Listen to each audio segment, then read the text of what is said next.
Welcome. My name is Penelope Chatterton. Welcome to Awaken the Dream. My friends, 5 months ago I moved and I'm back for trips because I love doing what I do with Awaken the Dream and with my work with Joel Goldsmith and the Infinite Way.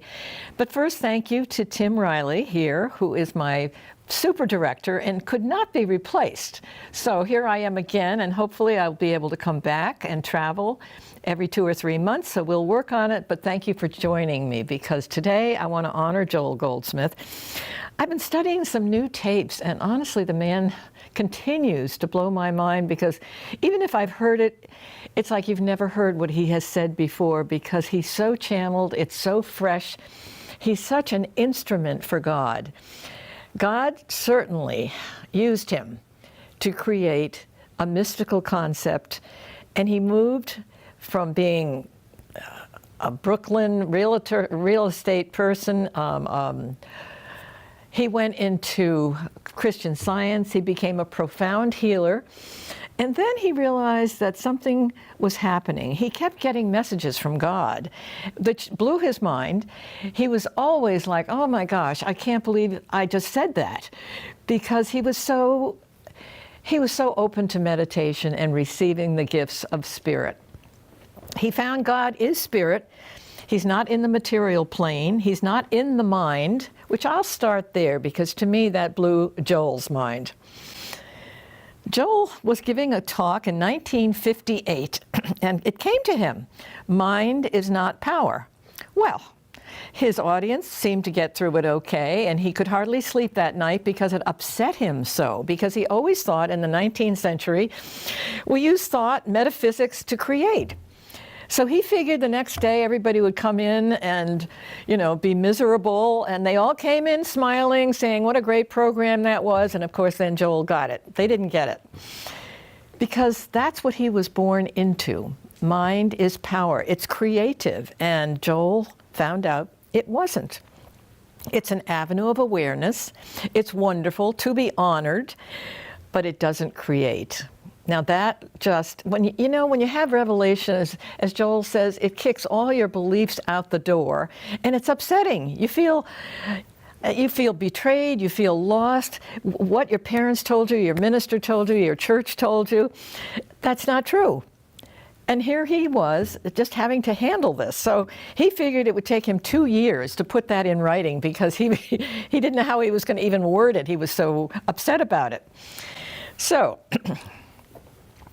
he let that go, but he carried on trying gingerly to express the fact that the creative power comes from the soul, from God's gift, and everyone has a gift from God. Everyone is an individual expression of the whole of the universe.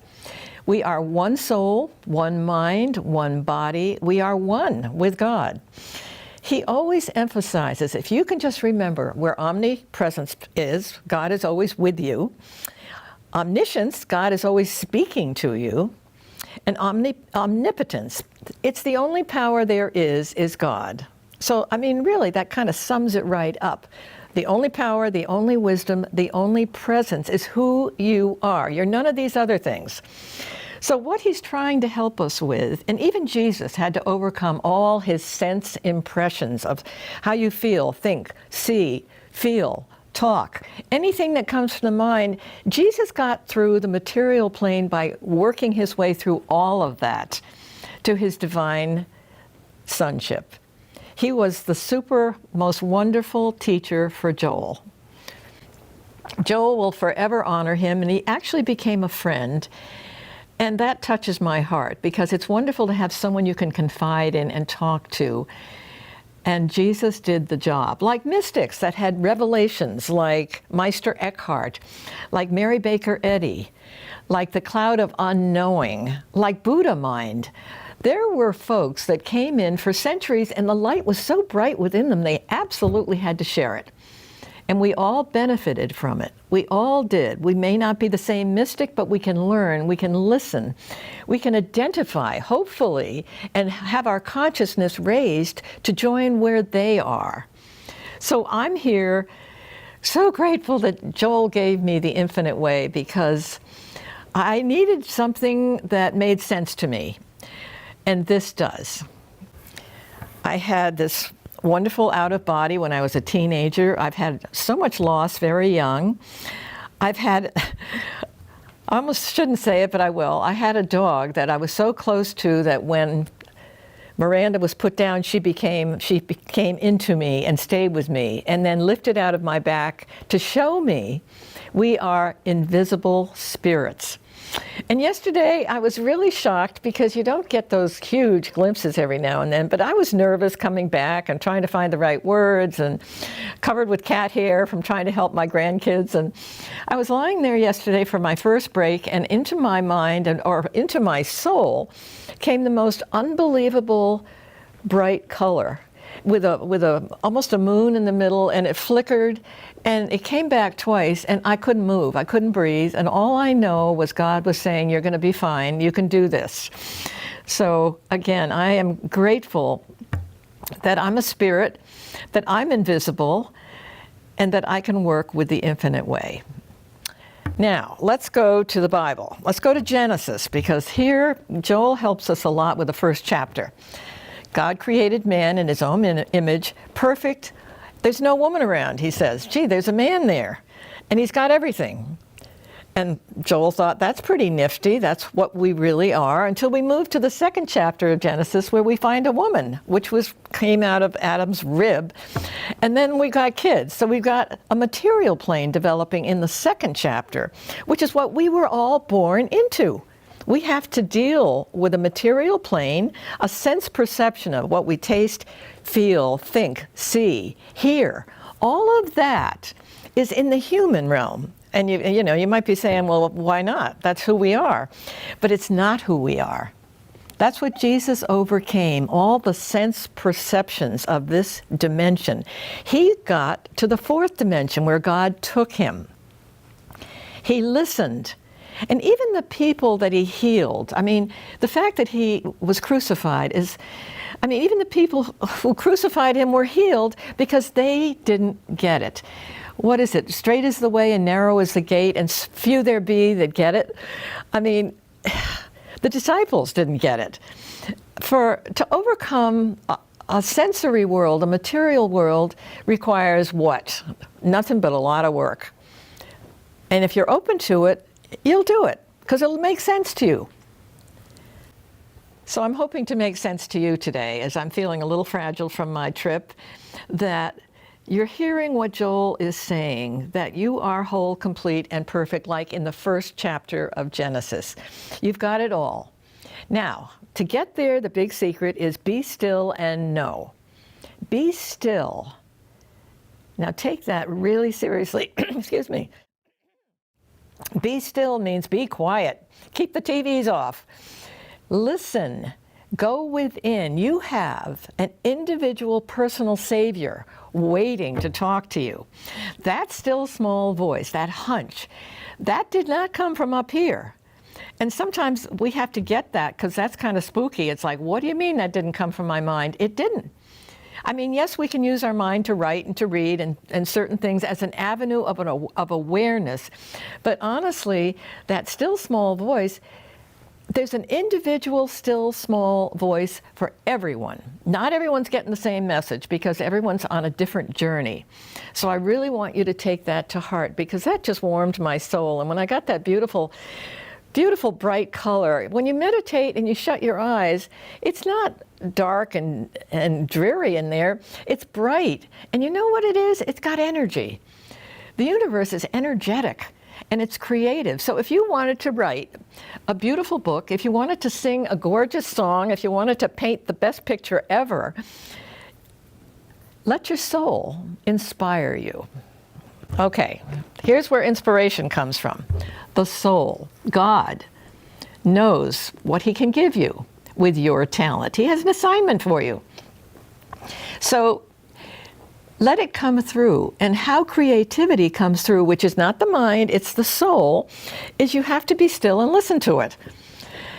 Let's face it, friends, that's a huge chore for most of us. We're raised with noise and TVs and fear and hate and wars and good and evil. That's our world. Now, how do you get rid of all of that? By being still, by feeling the light, by feeling the brightness, and by receiving the gifts of God.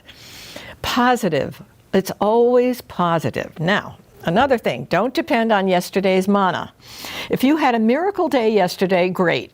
Wonderful. Don't expect today is going to be the same because, as Joel says, we live in the now. So many spiritual writers are writing books about being in the now, and it's the truth.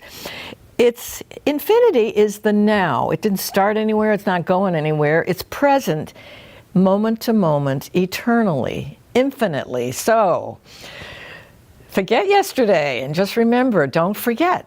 Be still and know. Be still. It's so interesting. I was sitting in a crowd the other day, and there was some negativity going on, and it was just like, oh.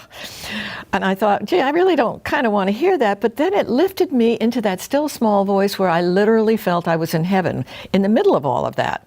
I got that gift because I remembered who I was. I remembered what the world was like. I remembered about infinite love. Love is eternal.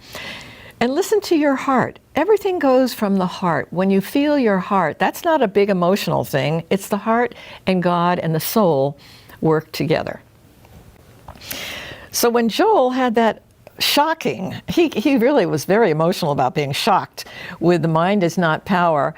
It took 2 years for him to pull himself together to actually express it so he wouldn't scare people, because that was huge. I mean, he calls all of us, we are one being. I mean, we have the Buddha mind. We have Mary Baker Eddy and other folks, Brahmins, who will call God Mother, Father, Father, Mother, Jesus Christ. There's all kinds of names for God. But don't try to, if you don't know what it is, don't try and make it up. Don't try and find words to describe God. God can't be described. No. He's infinite. He's an atmosphere. He's a feeling. But if you try and call him something, then you've lost him. Do you know what I mean? Do you get that point? If you make him into something maybe your Sunday school teacher or your mother told you that you really think is from God, it's not. You can't know. All you can know is infinity, an atmosphere, a feeling of joy, of peace, of love, of abundance. And you know, Joel was talking about if you think you want something and you want to pray for it with your mind, like a new car, money, blah, blah, blah, forget that. Forget that's not going to work. What you want to do is know in the still small voice, in the presence, is everything you need and more. Take that down. Your wildest dreams are from God. Don't bring it down to something you think you need, because something better is probably on the horizon. So if, in fact, you needed that car, that probably would show up. But maybe it's something more than that. Maybe it's a steamship. So, my friends, rest and let go. Let go in the now, because that's required of you morning, noon, and night. You wake up in the middle of the night and you're in the now. And you'll get used to practicing, because I'm getting used to practicing that. It's taken time. I'm no spring chicken, so trust me, it takes time. If I wake up, I shut my eyes and I see the light. Joel was saying in a class, he said, you don't know me. You don't know who I am. I'm looking down at you and I know you're here in my class and I see you're here, but I didn't put you there. You came. And how can you know me? You know my name is Joel. I have a tag. I have a movement. But how can you know me? Whatever you think of me, you can't. All you can know is I'm whole, complete, and perfect like you. You're looking in a mirror. Let's get that one straight, because that helps. That's a nice image. You're looking in a mirror at somebody else, and you may have opinions, sense perceptions of what you think you're seeing that isn't perfect. So there's where your work comes in. Pretend it's you. How would you want to be seen? You know you're whole, complete, and perfect, so as you look at someone else, you're all one body in this infinite world. It's peaceful. It's generous. It serves. Now let's get to service. You can't be here just to hang out. You're here to give. Because once you get the light, it cannot be held back. It's a revelation. When you let go of something you thought you knew, you have to give it away. Because giving it away gives it back to you. You not only serve you serve others who can relate to where you are. But it keeps you buoyed up in God as you give it away, as you speak the truth about who God is, not some made-up version, not a name that makes no sense. And that's refreshing because, the simpler we get about the infinite way and infinity and the atmosphere of God, the simpler we get, the more we're close to God. And we know it when we do that. So being in the now is perfect. You know who you are. Whatever challenges you have through your day, you are not alone. You have a savior. You have a buddy. You can call him whatever you want. You have the still small voice, and take orders. When you meditate, speak, Lord, your servant heareth, as Joel says all the time. I know nothing. I am yours today. What's up? And really get into that, even though you've got agendas and things you have to do. Sure, we all have to live life with what we have to do. But there's surprises in every day. When you say, okay, I want miracles today. How about let's walk on water? What can we do that's absolutely awesome and wonderful that you have in mind for me to do? And then maybe you want to create a symphony. Maybe there's something you've always wanted to do in your heart, and you dare to relax in that and say, can I do it? Would you give me that gift? Because gifts, my friends, you are all gifted. So remember that. You all have something special to do here. You're here. We're in this dimension. We want to go to the other one. We want to go to the fourth dimension where we walk on water.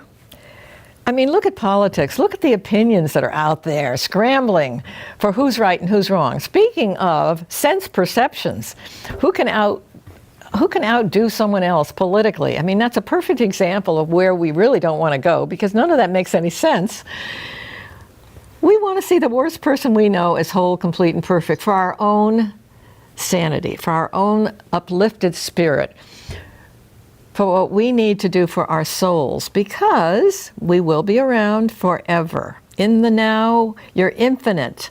You're not going anywhere. You may transition, as Joel says, but the assignment is eternal. Who knows where you're going? You may become a saint. You may be a voice for someone else. You may come back to be a savior. You just have to know it's never over. And it's interesting because we've all lost so many people, and it's so helpful to know that everyone's out there kicking, doing something. And even Joel says, God's in heaven and he's in hell, and go through the valley of the shadow and death, and he's there with you. You can't get rid of this beautiful energy of love. It's with you forever. I mean, we're all going to return back. I'm so uplifted, frankly, with all I'm seeing, with all the dissension in the world, that I'm seeing people actually, I see the spiritual world moving up with people who really dislike war, who dislike hate, and who want to have a voice. This, to me, is encouraging. We have a world that needs to grow and change and be pure love. And I see the signs of that. Yes, we see the worst, but the best is responding to that. And to me, I don't know if it's my opinion, but I think I see the world coming together, loving one another, caring about one another, and wanting to work together as a world. So my friends, don't be shocked with the mind has no power and all the things somebody told you was real about this dimension.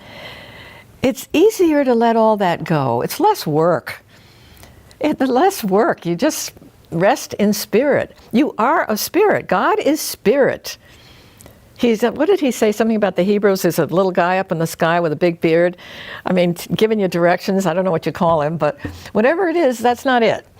There's every way to overcome what you've heard. And you can do it. And you can do it through the practice of meditation. Quiet. You can meditate in the car. You can meditate in the supermarket. You can be aware of spirit, of perfection, of giving, of serving. Anytime, anywhere, morning, noon, and night. And it gets easier with practice. So let me tell you, friends, practice makes perfect. Here I am at my stage in life. as I said, no spring chicken. And I've been working on my spiritual practice since I was a teenager. I've always been fascinated. My dad was a Christian Scientist, my grandparents practitioners in the 1800s, and Joel was born in the late 1800s. So I had to deal with that as a kid. You know, what are they talking about? Walking on water and being pure and whole and not sick and all of that stuff. So I dealt with it. One of four girls, and I'm the one that grabbed the baton because it fit me with what I've been through. And I had a real big trauma with having young kids being widowed. And boy, did I need what was given me to think about surviving in love and in peace, and that everything would be okay, no matter what the lessons look like. And we've all had chapters that have been hideous. Believe me, I am one of them, where I was lost, didn't know what was going on, but I always had deep down inside a sense of something that I was given as a teenager. That doesn't go away. Once you've had any awareness and awakening, it's with you. Even though you have a chapter in your life where you're doing diapers and you're teaching and you're too busy, that inner glow that you had once is still there, and you need to teach it maybe instead of, you just need to teach it, to learn it, to have it, to give it away. Use your enlightenment.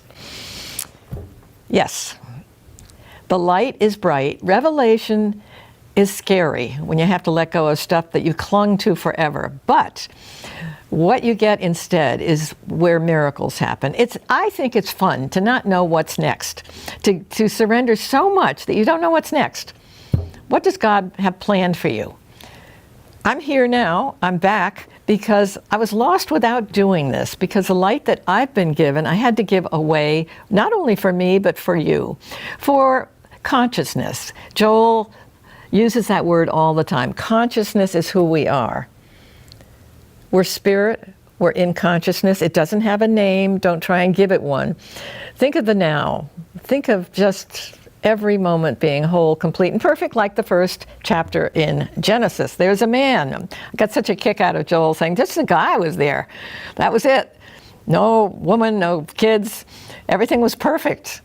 So I'm not a Bible studier, but I got a bang out of the fact that out of the rib of Adam came Eve, and then we had, and I don't know whether God thought that was cool, or I suspect the material plane thought that was cool.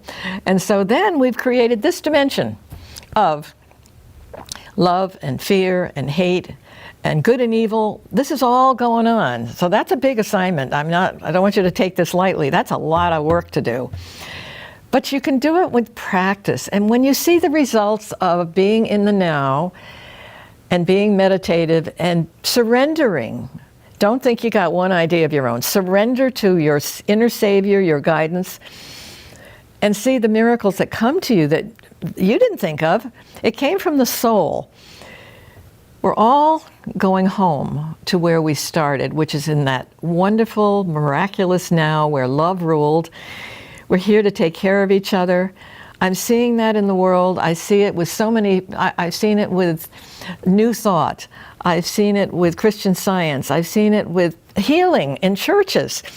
Joel is pretty sure every church is going to have healings in the future. Not all, he said, in his generation, but the fact that we can heal as we join our souls together in love, people can have healings. And he claims all churches will have that. And for me, that's pretty exciting, because it's interesting. Joel was a master teacher as far as I'm concerned, but he also was a healer, and he was a very vulnerable guy. I so appreciate the way he shares his journey of struggles and frustration and wondering if he was on the right track. Yeah, and his transition was beautiful. They sort of knew that he was ready, and he gave probably his most sparkling lecture before he did transition. And he was ready.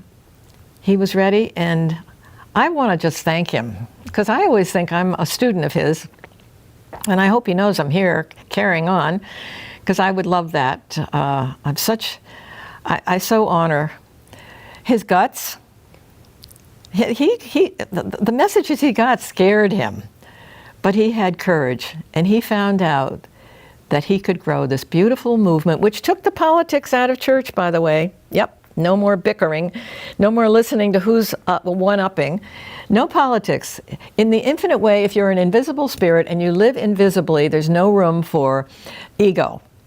Now, we can't be better than anyone else. We see everyone as we are, as whole, complete, and perfect. And that's where our peace and our joy and our journey comes in. So I'm talking a lot, but I want to thank you all for welcoming me back on many levels, especially Tim. And I'm glad I'm here, and I hope to come back again. And thank you for joining me on Awaken the Dream. God bless you all.